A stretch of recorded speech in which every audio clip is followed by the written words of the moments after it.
We're taking all the best old school wisdom and blending it with the top new school methods to bring you the optimal coaching strategies. This is the 80-20 Baseball Podcast with Coach Bo. Welcome to all of you, the 80-20 Baseball community. How are you doing this week? Coach Bo here with you. Fired up to be here. Episode 132 coming at you. We're going into part 3 of a 3-part series discussing private lessons. I know this doesn't pertain to everybody, but it may down the road. And it's something at least to know the knowledge, to have this knowledge, to know the pros, the cons, the red flags, the green flags, to know what a good private lesson looks like. And also, this all really ties into, at the root of it, all ties into good coaching practices. So part 3 of our 3-part series, if you haven't listened to the first 2 parts, go back. In the first part, episode 130, we talked about selecting a private coach, a hitting, a pitching, a catching coach, etc., an infield coach, looking at the results that the coach is getting. Don't just go with the big league resume, the ex-MLB, the ex-professional player. I'm not saying that's not the way to go, and I wasn't saying that back a couple episodes ago. In fact, that may very well be the best choice, but it's not always. The Hall of Fame, local Hall of Fame high school coach, the great college coach in the area, or a college coach in the area, that could very well be a great choice, but it doesn't guarantee it. You want to see that they're getting results consistently across the board. Also, we talked about trying to get group lessons, so private lessons done in whether it's a pair or a group of 4, 2 to 4 players, or maybe 3 players if it's a hitting thing and not necessarily something where you need a teammate. This strategy does 2 things. One, very directly, it spreads the costs out, so it makes it more cost effective. And also it gives your kid, your player, somebody, a peer, another teammate to practice to play with in their training session. Again, there are some trade-offs to that as we've spoke to before. It's not what's perfect, but it definitely does spread out the cost if you do a partner lesson or a small group lesson, which can be a lot better than a team lesson. And a lot of these private coaches, a lot of the private coaches that you may have in your area, or some of the private coaches in your area, may not be coaching a team that you're on, but you still want to seek their advice, but maybe they charge a lot, or maybe it's out of your budget. Partner up with somebody, get a group of kids to go, get another kid to go, partner it up and see if you can do a group discount. In fact, if you do it right, each player can pay less and the coach will make more, and it can be just as fun and effective as long as that coach knows what they're doing with a partnered lesson or a group lesson if they have some experience with that. Last week, we hit on part 2 of the series, private coaching. Make sure that the players are warmed up, ready to go, full go before the time starts, where your money is on the clock, literally, where your lesson has started, your player, your kid's lesson has started, and you are paying for that time. Make sure the time you're paying for is not warm-up time. Make sure that time you're paying for is getting directly towards getting the skill development better, not necessarily warming up the core body temperature, getting the arm warmed up, insofar as it's not part of the routine. Sometimes, and I've done this with pitchers, I have done a warm-up routine early on for the first 2 weeks to a month of the lessons to show those players, to give them their own warm-up routine. So as long as it's something that you're building upon so that they can take out, you're teaching them something that they can take out to the field, a warm-up routine that they can take out to their practices and to their games and things like that. If you're doing that, it's okay. But if it's just to get warmed up, if it's just to get that core temperature up, things like that, the arm loose, make sure that you get that done beforehand, unless it's part of the skill and the technique and the learning development process that the coach is helping with, that private coach. Also talked about asking the coaches, what's their process? What's their recipe? What's the ingredients that they put in? What's their template, their framework? What's their framework? What's their process? What's their recipe? How do they build on that? How do they have a step-by-step? Do they have a step-by-step process that they follow? Now, if you have a young coach that you really like, they connect well with your kid, your player, they may not have the process ready to go. They may not have a clearly defined process because maybe they're just getting into it, but they may have some really good advice to share out, and they're probably going to be cheaper, or at least they should be, because their experience level and the results aren't necessarily clearly demonstrable throughout the area and things like that. And I'm going to share with you something that I did early on, and this is what I struggled with early on when I was giving private lessons. I've been coaching for years. I've been teaching for years, and I did private lessons, lots of private lessons, one-on-one. I started doing the group and the pair lessons. So I know firsthand, getting out there, you're not going to have a clearly defined process right away, but I felt like I was adding and giving a lot of value to players when I first started out, those first 6 months, that first year, 2 years that I was giving private lessons one-on-one. And at the time I was just doing one-on-one. I didn't even get into this idea of pairing up and doing small groups and things like that until later. Y'all know how that goes. The experience can really add a lot of wisdom along the way. So with that said, I did give a shout out to the Canadian listeners a couple episodes ago. And last week I gave a shout out to our under 27-year-old, which this podcast, I'm really trying to hit home. You dads, some moms, 30, 50-year-olds, right in that range, like me, we're out there and we're trying to work with our kid. That's who I'm trying to hit home with here, trying to resonate and trying to share with you to that age group. That's really who I'm trying to hit home with. You are my people, but the under 27-year-old crowd, that number is popping up. It went from 4% a year ago. It's up to 13%. So, hey, that's great. Love to see those young bucks learning, trying to get better. And if it's players, awesome. This is all applicable, of course, to all of you. So that's cool. Now, this week, I'm going to give a shout out to The Land Down Under. One of my favorite movies growing up. And most of you listening to this, you're going to know exactly what I'm talking about.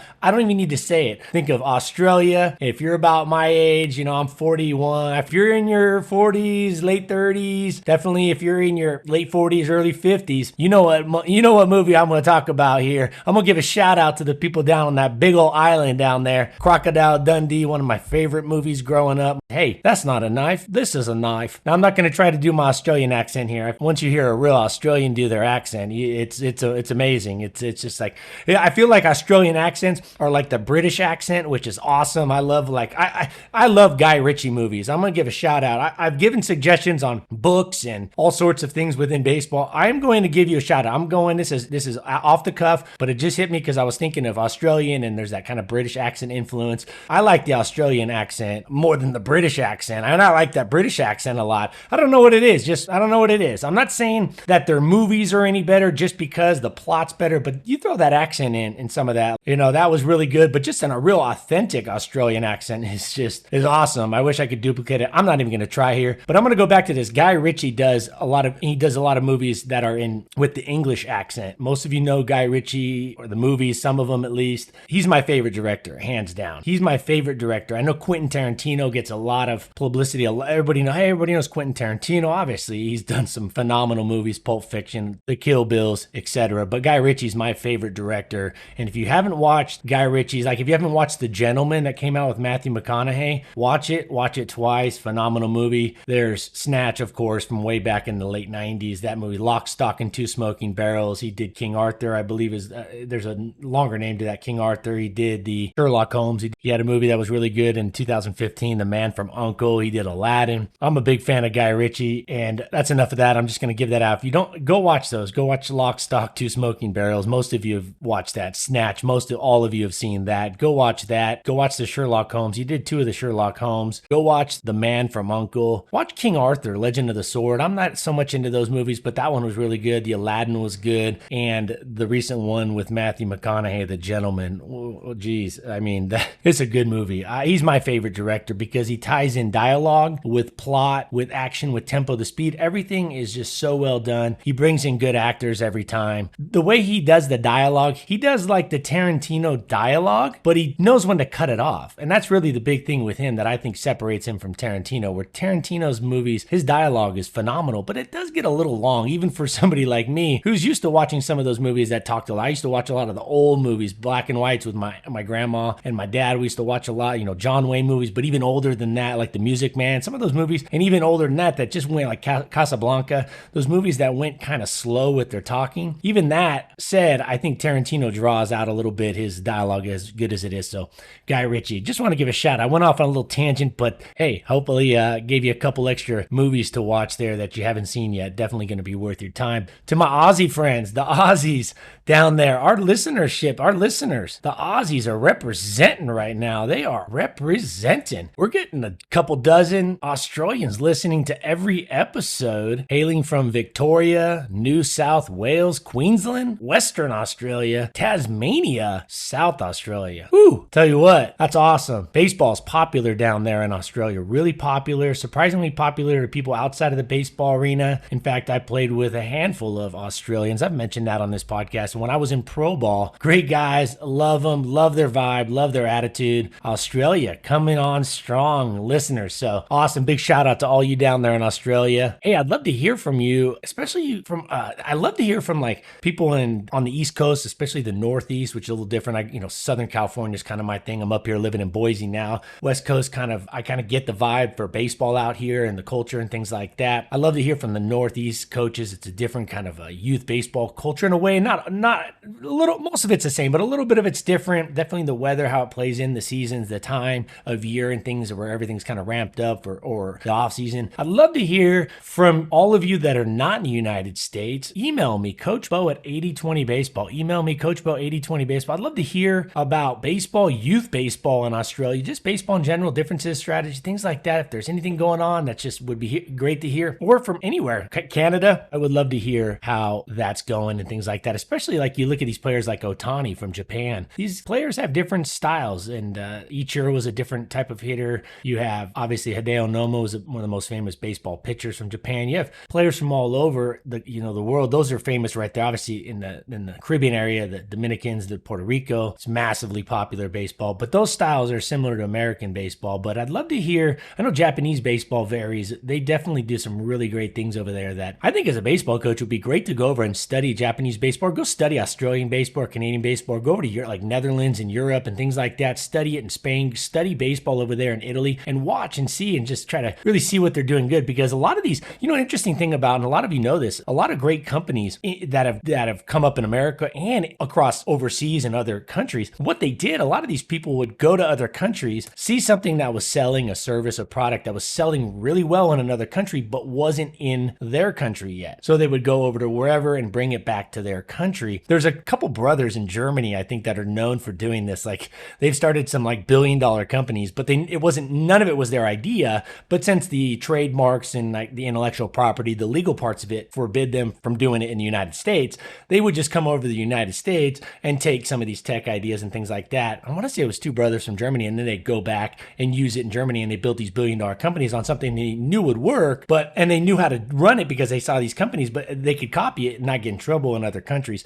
Baseball, I don't think is any different. So if you can study, if you can learn from other countries, if you can maybe pick up something from another country, from a coach or somebody from another country that's not utilizing it here in the United States, if you're in the United States or wherever you're at, that can give you that competitive advantage, I think is a smart move. So speaking of competitive advantages, let's get into private lessons, getting the most out of these private lessons, whether they're one-on-one or peer lessons, partner lessons, I should say, or small group. When I say small group, 4 players or less, 1, 2, 4, or sometimes 3 players. Better value, ask for a bulk package. Once you know that this coach is somebody you want to work with, once you find a private hitting instructor, pitching instructor, infield catching instructor that you want to stick with, wrap up a bulk package. Okay, ask for a bulk package. They may already offer it. If they don't, ask them. Say, hey, can I pay for 10 lessons? And that can sometimes shave off a good amount, and you pay up front. Coaches, trust me, if coaches are giving private lessons, especially the younger ones, they don't mind somebody paying up front. That might be very helpful to them also. So see if you can pay up front, say 10 lessons, and get a bulk deal. Sure, you got to have the money up front, but it can save you maybe a good $10 a lesson on the back end every time. So say the coach is charging $40 a lesson, and you say, hey, can I buy 10 lessons right now for $300 for 30 lessons a pop, or $30 a lesson, $30 a pop? They may say, yeah, because you're going to give them a $300 check rather than a $40 check. But on the back end, you're going to save yourself $100. Even if it's just a $50 discount, maybe they give it to you for $35 instead of $40, but it adds up. That could save you $50 over the course of 2 months, 3 months. Trying to get some more competitive advantages out of it. Ask them to break down game video. If they're not already asking or requesting to see game footage of your kid, of your player, give it to them. Ask them to analyze it, to give feedback, or at a minimum, use the game footage, use the video from the games, the actual live at-bats, the actual pitching on a mound in a game with runners and the fans, the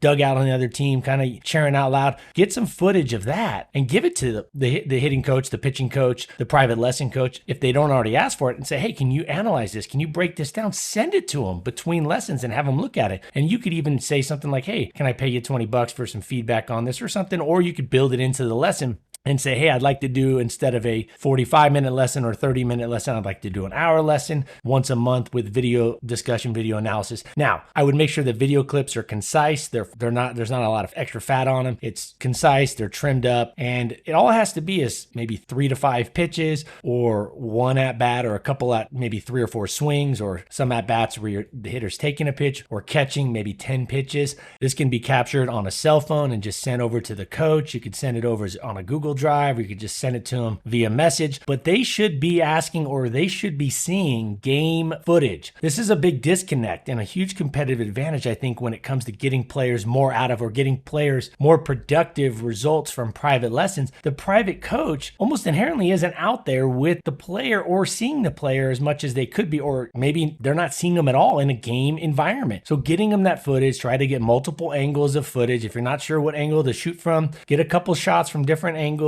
Ask the coach what angle he'd like. I know as a pitching coach, I wanted certain angles. When I'm analyzing hitters, I wanted certain angles. When I'm analyzing catchers, I want certain angles. And usually it's just 2 angles that work preferably, sometimes a third. Ask them and then give them that footage so they can tie in what they're seeing, because sometimes what's going on, and I made this mistake early on. Another mistake I made, and I talked about this in episode, or the last episode 131, is I rolled out there without a process for a while. Even when I had it in my head, I didn't write out that process and fine tune it on paper. Once I fine tuned it on paper, my kids got a much more efficient and much more productive lesson from me, and it was something we could build upon. And then there was a clear framework that I followed and could adjust and tinker with, because again, you got to use results, but you got to have something to measure those results back against. You measure the results, and then you got to have something those tie to, and that's a process that's scripted out, not randomly picking stuff like you're some kind of painter out at the park on a Sunday on a wine and paint class, or you just kind of wherever it takes me. You don't want this wherever it takes me approach. You want to have an approach, you want to have a plan. And when I started doing private lessons,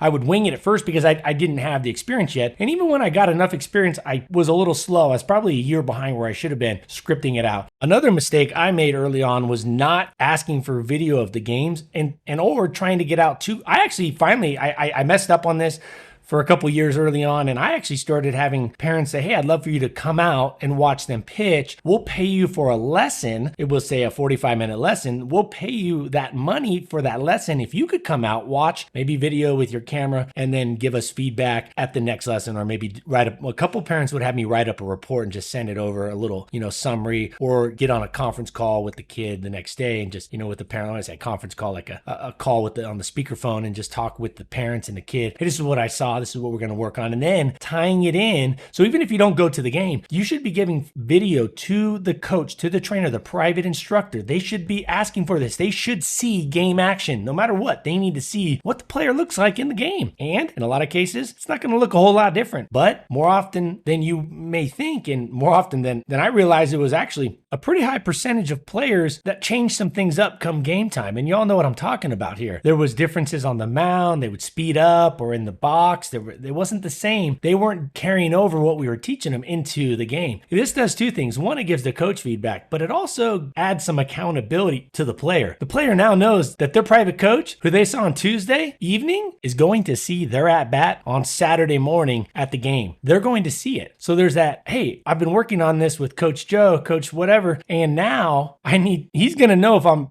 working this approach at the plate, or I'm working on this part of my delivery, or at least I'm trying to work on it in the game. Now, to an extent, you don't want to roboticize. I don't even know if that's a word. You don't want to make players so robotic out there in a game situation. It needs to be fluid, so they shouldn't be super rigid trying to work on exactly and trying to kind of robotically go through the steps they might have been training on in their lesson on Wednesday night. I get that, but there should be some carryover, right? Well, why would you try to work on skill development or work with and pay maybe a good amount of money to a private instructor and not have that stuff carry over into the games, at least down the road? Or if not better immediately. So the player knows that their coach that isn't at the game, that they're working with on private lessons, is going to see their game footage. So that's really good. And are you getting gamification out of your coach? Are they gamifying some things? Is there points? Is there some kind of competitive part of a private lesson? This makes it fun. This makes it more enjoyable. Doesn't necessarily have to be the whole thing, nor should it be, but some type of gamification. This is a good piece to have. Coaches, you should have some piece of gamification in your practice, if not multiple pieces. And if you can do gamification across the board, well, you're an all-star. I need to have you on this podcast for an interview. This is something that if you can do gamification and still drive home skill development, team culture, competitiveness, all that together, well, the competitiveness is pretty much built into gamification. But if you can still drive home skill development, doing the right thing, playing the game the right way, but also add that gamification, the point system, or whatever it is, that's huge. That's massive. And it should be something you're focusing on consistently as a coach, but something that should be added to private lessons. Gamification adds that competitive nature to private lessons, where competitiveness is something that doesn't get honed as much in private lessons. But we all know competitiveness can be a massive determining factor in success. Competitiveness sometimes doesn't show up. And that's another reason why having another teammate, another player, a brother out there in the lesson with them, that can help some competitiveness. You can add, because now you're playing off one or the other. It also cuts the cost of the lesson. Typically, you get the bulk discount or get 4 players out there, and even a better bulk discount, and you can have some more gamification added to it. But gamification can be done with just single players, solo players. All right, one more tip. I'm just throwing out bonuses. These last 2 are just bonuses. Something specific to work on, no more than 2 things, but something specific to work on between lessons should be given at the end of every lesson. Every lesson session should end with at least 1 to 2 things that the player is going to take and work on their own to build to the next lesson, to build upon. Unless you can just write a check and have 3 private lessons a week, if you really want to get the most out of it, the private coach should give something for them to go work on that is a little different than what they're doing in the private session. It should be something that they can use. It's like homework, right? Of course, it's homework, right? So it's something to drive home that skill development, to drive home the habit of whatever it is, or to build strength in a certain areas that they're trying to build strength in. There should be at least one thing that coach is, and if they don't give it to you, and a lot of coaches might not, a lot of private coaches might not give something. I don't know. Maybe they are, maybe they're not. It depends on, and I can't speak I shouldn't speak to that because I don't know what's going on, but the private lessons I've seen, the small, sample that I've seen that weren't mine, I would see this more often than not. The kid would leave and there would be some, hey, you did good here. We did good here. You worked hard on this, but there wasn't a lot of specific action items for them to go work on between lessons. They should definitely have something there. So I gave you 4 things right there. Ask for a bulk package. Ask for 10 lessons up front or 5 lessons up front. I used to roll that out, give a discount. They pay up front. There should be video. If the private coach isn't seeing the game action, there should be video shared with the coach. They should be asking for it. You should be sharing game footage. Doesn't have to be more than about 90 seconds, 60 seconds. If you're really good with a camera and you can trim it and you get the right angles, 30 seconds of footage from the game. I think a little bit longer helps, especially between pitches. The routine, or sometimes watching a pitcher between pitches can show the breath, can show certain things, can show their rhythm, and can show certain things that don't show up just during the delivery or just during the swing or just during a time when they're fielding a ground ball. Although this is a little hard on ground balls because how do you know the ground ball's going to come? You have the camera on your player the entire game. But with catching, you can do this, pitching, hitting, you can do this, base running, you can definitely do this. Get that live footage to the coach. They should be gamifying the lesson in some way to make it fun. That's definitely something that's big. And lastly, the private coach, they should be giving something specific to work on between lessons. Something very specific, a specific action item. I used to hand out, the last couple of years, I started realizing how important it was to give the players something in writing for them to go do.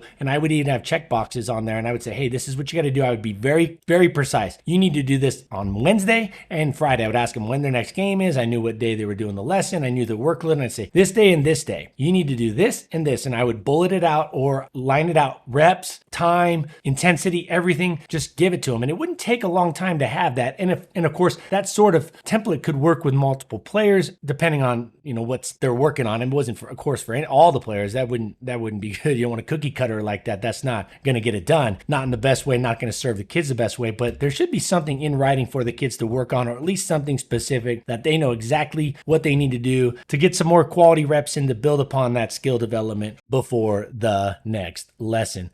All right, big shout out. A couple of you, thank you for leaving a great review or leaving a review and a rating on the Apple Podcast app. I give this podcast, we're at 132 episodes, no commercials. 132, we're like 4,000 minutes of baseball coaching, wisdom content, you name it, and there's no commercials on here. I appreciate Coach Cosimo, who's been one of the original listeners of this show, going back almost a couple years now. He was, in fact, one of the original sponsors of the show. He continues to show that support. So Dr. Cosimo out there in Florida, thank you so much. You've been a great part, always reaching out. I know your emails come my way. I love hearing from you. And I'm getting some great emails from coaches. I love hearing from you. If you wouldn't mind, go leave a rating on your podcast app or a review.